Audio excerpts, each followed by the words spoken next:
नमस्कार दोस्तों, स्वागत है आपका हमारे इस YouTube चैनल एजू इंटरनेट पर। आज की इस वीडियो में हम बात करेंगे बिहार राज्य की वर्तमान पिछड़ी हुई स्थिति को देखते हुए यहाँ के युवाओं को क्या कदम उठाने चाहिए ताकि उनका अपना भी भला हो सके और राज्य का भी। यानी अभी बिहार के यूथ क्या करे कि आने वाली फ्यूचर को सही कर सके, और साथ ही यह भी जानेंगे कि बिहार राज्य की वर्तमान स्थिति इतनी पिछड़ी हुई होने का क्या कारण है। इस वीडियो को पूरा देखना तुम्हारी आंखें खोल देगी। तो चलिए शुरू करते हैं। पहले बात कर लेते हैं, इलेक्शन नजदीक आ गया है। चुनाव की डेट और चरण सभी नोटिफिकेशन जारी हो चुका है और अपना वोट आप सोच समझ के देंगे ही, अगर ये वीडियो पूरा देखें तो। दोस्तों, बिहार में विधानसभा की कुल सीटें 243 हैं। वोटिंग यानी मतदान 2 चरणों में होगा। पहला चरण 121 सीटें पर होगी। मतदान की तारीख 6 नवंबर 2025 गुरुवार को स्केड्यूल किया गया है। दूसरा चरण 122 सीटें पर होगी। मतदान की तारीख 11 नवंबर 2025 मंगलवार को होगा। उसके बाद मतगणना यानी रिजल्ट की तारीख 14 नवंबर 2025 शुक्रवार को जारी हो जाएगा और वर्तमान में विधानसभा की अवधि समाप्ति 22 नवंबर 2025 को हो जाएगी। मतदान के लिए तैयारियों में यह तय हुआ है कि बिहार राज्य में टोटल वोटर्स 7.4 करोड़ है। चुनाव प्रचार, शांत मतदान और सुचारू प्रक्रिया सुनिश्चित करने के लिए कई उपाय लागू किए गए हैं।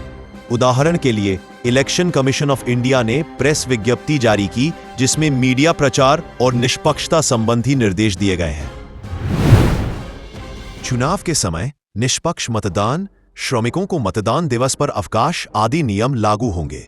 अब आते हैं मुद्दे पर। दोस्तों, बिहार राज्य की वर्तमान पिछड़ी हुई स्थिति को देखते हुए यहाँ के युवाओं को क्या कदम उठाने चाहिए ताकि उनका अपना भी भला हो सके और राज्य का भी। यानी अभी बिहार के यूथ क्या करे कि आने वाली फ्यूचर को सही कर सके, और साथ ही यह भी जानेंगे कि बिहार राज्य की वर्तमान स्थिति इतनी पिछड़ी हुई होने का क्या कारण है। इस वीडियो को पूरा देखना तुम्हारी आंखें खोल देगी। तो चलिए शुरू करते हैं। बिहार के पिछड़ेपन के लिए हम बिहारी ही उत्तरदायी हैं। हमारी भूमि उपजाऊ है, नदियों का जाल बिछा है, जलवायु है, पशुधन है, एक बड़ी जनसंख्या है, सड़कें हैं, रेल है, नहरें हैं, विद्यालय, चिकित्सालय सभी है। हमारे विद्यार्थी दूसरे राज्यों में, दूसरे देशों में जाकर पढ़ाई करते हैं और अच्छे परिणाम देते हैं और वहां का इनकम बढ़ाते हैं। आखिर कर भी क्या सकते हैं। हमारे मजदूर अन्य राज्यों में, अन्य देशों में निर्माण कार्य में संलग्न है। हमारे तकनीकी शिक्षा प्राप्त नौजवान भी अवसर की खोज में पलायन कर चुके हैं। बिहारी बच्चे पढ़ने में तेज है, बिहारी मजदूर मेहनती है, सारे संसाधन उपलब्ध है, पर संभावनाएं नहीं देखकर भविष्य के लिए सभी पलायन कर चुके और ये सिलसिला जारी है। ये कैसी विडंबना है। बिहार पिछड़ा इसलिए नहीं है कि यहाँ संसाधनों की कमी है या लोग मेहनती नहीं है या प्रतिभा की कोई कमी है। तो फिर क्या है? ये हम सभी बिहारियों को मिलकर विचारना चाहिए और उसी के अनुरूप आवश्यक सुधार किया जाना चाहिए। बिहारियों में बिहार के विकास के प्रति निष्ठा की कमी है और यही इस राज्य के पिछड़ेपन का सबसे बड़ा अपितु एकमात्र कारण है। यहाँ चोरी, बेईमानी, घूसखोरी को लोग सामान्य भाव से लेते रहे हैं। परीक्षा में चोरी करने वाले छात्रों से अधिक उत्साही उनके अभिभावक, शिक्षक, सिपाही रहते हैं। हमेशा पेपर लीक की खबरें बरकरार रहती है, कभी यहाँ तो कभी वहाँ, यही सब चलते रहता है। बिहार के मजदूरों से बिहार में निर्धारित घंटे एवं निर्धारित मजदूरी पर काम कराना प्रायः असंभव है। बाहर जाकर फिर वे अपेक्षाकृत कम मजदूरी पर कठोर मेहनत कर लेंगे। अगर यहाँ फैक्ट्री, मैन्युफैक्चरिंग इंडस्ट्री, प्लांट्स और फिर कोई कंपनी रहती तो ये सब स्थिति नहीं देखना पड़ता। हम बिहारी व्यापक हितों की सहज उपेक्षा करते हुए मात्र अपने बारे में, अपने परिवार के बारे में या अधिक से अधिक अपनी जात के बारे सोचने के आदी है। मैं नेताओं की बात नहीं करता, वो तो हम जैसा चुनेंगे वैसा ही झेलेंगे। अब बात करते हैं बिहार की वर्तमान स्थिति को कैसे सुधारा जा सकता है। आगे की फ्यूचर को अगर सही करना है तो क्या करना चाहिए, ये सब जानते हैं पॉइंट वाइज। नंबर 1, युवाओं का एक गैर राजनीतिक संगठन यानी नॉन पॉलिटिकल ग्रुप बने, जनसंवाद मंच की तरह, जो बिहार के छोटे छोटे सुधार प्रक्रिया की चर्चा करे। बिहार की सबसे बड़ी ताकत उसके युवा है, लेकिन यह ऊर्जा बिखरी हुई है। अगर हर गांव या कस्बे में युवाओं का एक गैर राजनीतिक संगठन नॉन पॉलिटिकल ग्रुप बने जो हर हफ्ते एक दिन बैठकर गांव की समस्याओं जैसे पानी, सड़क, शिक्षा, बेरोजगारी, स्वास्थ्य पर चर्चा करे, तो इससे जागरूकता और एकता दोनों बढ़ेंगी। यह संगठन सरकार पर दबाव डाल सकता है सही कामों के लिए। गांव के लोग मिलकर छोटे छोटे समाधान भी निकाल सकते हैं, जैसे कूड़ा प्रबंधन, स्कूल की साफ सफाई या गरीब बच्चों की पढ़ाई में मदद। इस तरह का समूह राजनीति से ऊपर उठकर समाज को सही दिशा दे सकता है।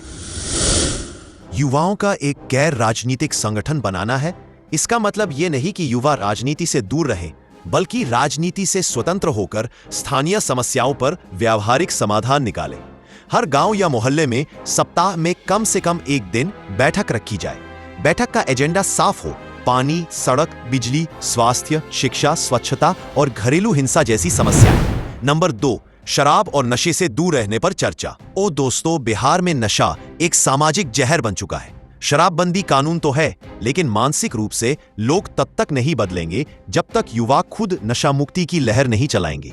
यहाँ के अधिकतर युवाओं ने सूखा नशा ले रहा है। जब से दारू बंद हुआ है, ग्राउंड रियलिटी यहाँ की बहुत खतरनाक है नशा के मामले में।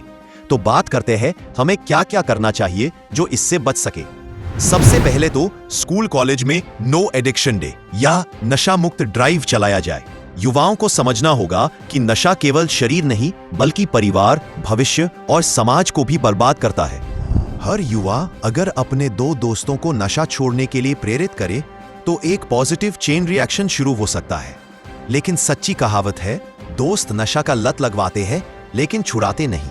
खैर ये सब छोड़िए दोस्तों, शराब और नशा एक व्यक्तिगत समस्या से बढ़कर सामाजिक समस्या बन जाते हैं। परिवार टूटते हैं, बचत खत्म होती है और हिंसा बढ़ती है। बिहार में शराब पर पाबंदी का इतिहास रहा है और ये नीति चर्चा का विषय भी रही है, पर नीतियां काम करने के लिए समाज का समर्थन चाहिए। इसलिए युवाओं को समुदाय स्तर पर जागरूकता अभियान चलाना चाहिए। स्कूलों, पंचायत हॉलों और पूजा स्थलों पर चर्चा और नशे की लत से उबर चुके लोगों की कहानियां प्रसारित करनी चाहिए।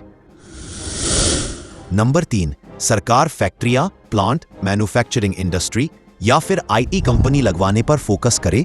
इससे स्किल्स डेवलपमेंट होगी, इंडस्ट्रियल नॉलेज मिलेगा और अपने आप सुधार दिखने को मिलेगा।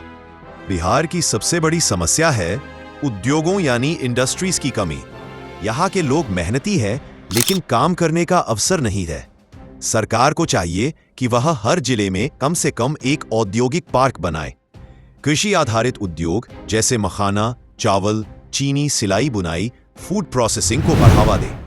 यहां अभी से भी सरकार फैक्ट्रियां, प्लांट, मैन्युफैक्चरिंग इंडस्ट्री या फिर आईटी कंपनी लगवाए और युवाओं के लिए स्टार्टअप नीति लागू करे ताकि बिहार के अंदर ही रोजगार पैदा हो। इससे 2 फायदे होंगे। 1, पलायन रुकेगा। 2, राज्य की जीडीपी बढ़ेगी। विकास का एक बड़ा भाग रोजगार है और फैक्ट्रियां हैं, प्लांट, मैन्युफैक्चरिंग इंडस्ट्री या फिर आईटी कंपनी जो रोजगार बनाती है। यहाँ युवाओं का भूमिकात्मक कदम यानी रोल प्लेइंग स्टेप सिर्फ मांगना नहीं बल्कि प्रोजेक्ट पैकेज तैयार करके लोकल एडमिनिस्ट्रेशन एंड इन्वेस्टर्स के सामने रखना है। इसका तरीका है, point A, available land logistics का मैप बनाएं। Point B, labour capacity and cost of local youth बताएं। और point C, inspirational point for small and large industries यानी छोटे बड़े उद्योगों के लिए प्रेरक बिंदु बनाएं, जैसे सस्ता मजदूर, नए बाजार और सुरक्षित माहौल। पंचायतें, श्रम निकाय और जिला उद्योग केंद्र से मिलकर प्रस्ताव भेजें। राज्य की अर्थव्यवस्था में कृषि के बाद औद्योगिकीकरण यानी इंडस्ट्रियलाइजेशन का महत्व है, इसलिए यह प्रयास जरूरी है। नंबर 4, मजदूरी कार्यों में मशीनों का कम प्रयोग हो। यह एक बहुत गहरा पॉइंट है। बिहार में मजदूरी ही सबसे बड़ा रोजगार क्षेत्र है, लेकिन मशीनों ने इंसानी मेहनत को कम प्रयोग कर दिया है। अगर सरकार मनरेगा और ग्रामीण परियोजनाओं में मानव श्रम यानी ह्यूमन लेबर को प्राथमिकता दे तो अधिक लोगों को काम मिलेगा। इससे ग्रामीण अर्थव्यवस्था मजबूत होगी, लोगों के हाथ में पैसा आएगा। मशीनें केवल वहीं उपयोग हों जहां जरूरी हो, न कि हर जगह।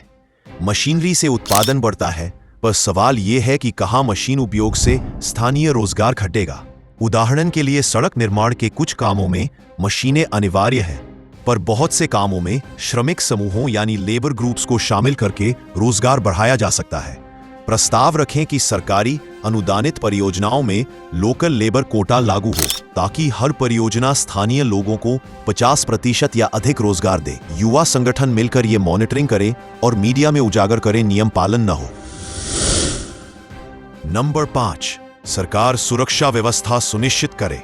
सुरक्षा और कानून व्यवस्था यानी security and law and order किसी भी विकास की रीढ़ होती है। अगर लोग डर में जिएंगे तो कोई उद्योग नहीं लगेगा, कोई व्यापारी नहीं आएगा। पुलिस व्यवस्था को आधुनिक बनाया जाए। गांवों में जन सुरक्षा समितियां बनाए जाएं ताकि छोटी घटनाओं पर तुरंत एक्शन हो। हर थाने को जनता के प्रति जवाबदेह बनाया जाए। सुरक्षा के बिना विकास की कल्पना मुश्किल है। लोग तभी काम करेंगे जब बाहर निकलना सुरक्षित लगे। युवाओं को चाहिए कि वे स्थानीय पुलिस पंचायत संवाद सत्र आयोजित करें, महिलाओं और वंचित वर्ग के लिए सुरक्षा निगरानी कमेटी बनाएं, सामुदायिक लाइटिंग और सीसीटीवी मोशन लाइटें लगाने का प्रस्ताव रखें और स्वयं सुरक्षा नेतृत्व जैसे पड़ोस सहयोग ग्रुप बनाएं। सरकारी नीतियों पर दस्तावेज मांगे और सुरक्षा को प्राथमिकता बनवाएं। जब लोग भयमुक्त होंगे तभी निवेश आएगा और विकास होगा। नंबर 6, साफ सफाई और स्वच्छता के प्रति जागरूकता। बिहार के कई शहरों और गांवों में आज भी गंदगी और जल जमाव की समस्या है, लेकिन बदलाव सरकार नहीं, जनता ही ला सकती है।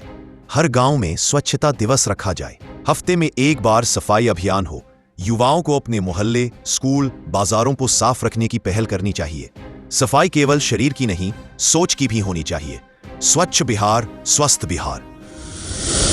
नंबर 7, अपराधी प्रकृति यानी जो क्रिमिनल नेचर के लोग हैं उनको वोट ना दें। बिहार में राजनीति और अपराध का गठजोड़ बहुत पुराना है। अगर जनता सही उम्मीदवार को नहीं चुनेगी तो सुधार असंभव है। वोट देते समय जाति या धर्म नहीं, बल्कि चरित्र यानी कैरेक्टर, शिक्षा और विकास का एजेंडा देखें। जनता को यह संकल्प लेना चाहिए, जिस पर केस है उस पर वोट नहीं। इससे राजनीति की गुणवत्ता सुधरेगी और साफ सुथरे नेता सामने आएंगे। यदि आप अपराधी प्रवृत्ति मतलब क्रिमिनल नेचर वाले लोगों को वोट देते हैं, यह सीधे समुदाय, सोसाइटी सुरक्षा और विकास को प्रभावित करता है। युवा संगठन मतदान के समय जानकारी पत्र बनाएं, उम्मीदवारों के पृष्ठभूमि की सार्वजनिक जानकारी, उनके अपराध रिकॉर्ड यदि कोई हो, और उनकी विकास योजनाएं। जनपद स्तर के नागरिक फोरम बनाएं जो चुनाव से पहले ही स्थानीय मुद्दों पर उम्मीदवारों से जवाब मांगे। लोकतंत्र में वोट बड़ी ताकत है, इसे समझदारी से प्रयोग करें। नंबर 8, बिहार के गौरवशाली इतिहास को पढ़ें। युवा जब अपने अतीत को भूल जाता है तो उसका वर्तमान भी कमजोर हो जाता है। बिहार ने दुनिया को बुद्ध, अशोक, चाणक्य, आर्यभट्ट, दशरथ माझी जैसे महान लोग दिए हैं। इतिहास पढ़ने से आत्मगौरव पैदा होता है। जब युवा अपने अतीत की महानता जानेंगे तो वे आत्मविश्वास से भर जाएंगे। यही आत्मसम्मान उन्हें आगे बढ़ने की प्रेरणा देगा। बिहार का इतिहास महान है। नालंदा, विक्रमशिला, बौद्ध, जैन और वैदिक संस्कृति की परंपराएं, ये सब हमें याद रखने चाहिए। जब युवा अपना इतिहास पढ़ेंगे तो आत्मसम्मान और आत्मविश्वास बढ़ेगा। शैक्षिक कार्यक्रम जूनियर कक्षा में क्षेत्रीय इतिहास सम्मिलित करें और स्थानीय हेरिटेज टूर आयोजित कराएं। एक आत्मगौरव से भरा युवा कठिन चुनौतियों से नहीं डरता, बल्कि आगे बढ़कर बदलाव लाता है। नंबर 10, दशरथ माझी जैसा जुनून पैदा करें।